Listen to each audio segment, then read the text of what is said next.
Hi, Nicole. This is Wendy. I just wanted to respond to your post about Shadowlands, contrasting and comparing Shadowlands and A Grief Observed. So I really like your description of the roller coaster of emotions that the book gives you. Truly, that was one of the things that really stood out for me about the book. It was just really intense. The intensity of the emotion was just so strong in the book that almost palpable to me. So, that was really significant. I like how you compare both movie and book really depict Lewis's struggle with God, and just walking through that, the range of emotions. Um, and the book and the movie, of course, do have similar themes: love, loss, grief, a mixture of emotions. So that was, uh, I appreciated that. I felt the same way about that. And I did see your video response to my post, and just wanted to say that yes, they don't really show the grieving process as much in the movie. And I agree with you. I think that's just Hollywood, that they probably didn't want to have too a long drawn out process of grief. Probably is much more what it would have been for Lewis in his journaling. But again, I know that's Hollywood. Some of the uh, in the movie, I know there was one scene where he's coming up to his group of friends, and he's just really angry with God, and says something to the effect of, we're all just rats in a laboratory, and God is the vivisectionist.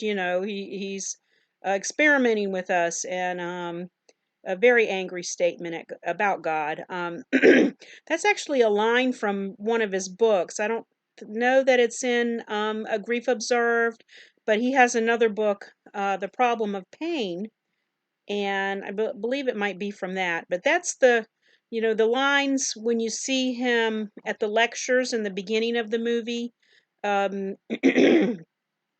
that is from the Problem of Pain book. I guess he would lecture about that. Some of the statements about, like, pain is God's megaphone to rouse the world. So that kind of information. But that was a classic line, though. When he said, "Oh, we're all just rats in the laboratory." One of the other things I wanted to highlight that you mentioned is the vulnerability. I think that was just really key for Lewis, that at the end, Warney, his brother, almost demanded that he go talk to Douglas, who was, of course, in a very hard place of grief. Um, and this requires vulnerability. And I know in the movie earlier, we see how Lewis makes his world very safe.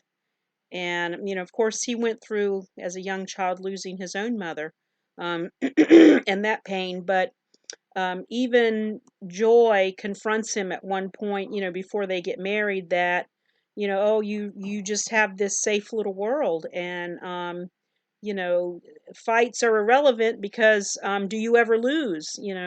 And I know the one student that he has a few scenes with, the student that eventually drops out, basically says the same thing to him. So for him to be able to go to Douglas and share his pain, in the end scene where they cry together, um, that's just really, I think, shows his emotional growth, in that he could do that. So, and the other thing, the movie isn't really accurate in that he and Joy really had longer together.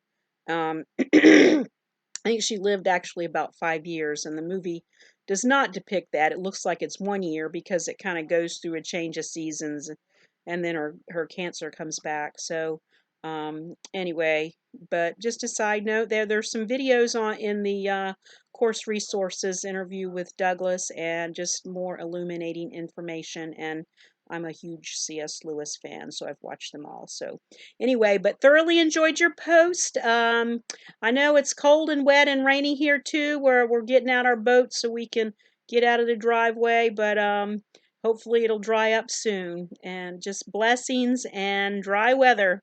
Okay, see you around. Bye.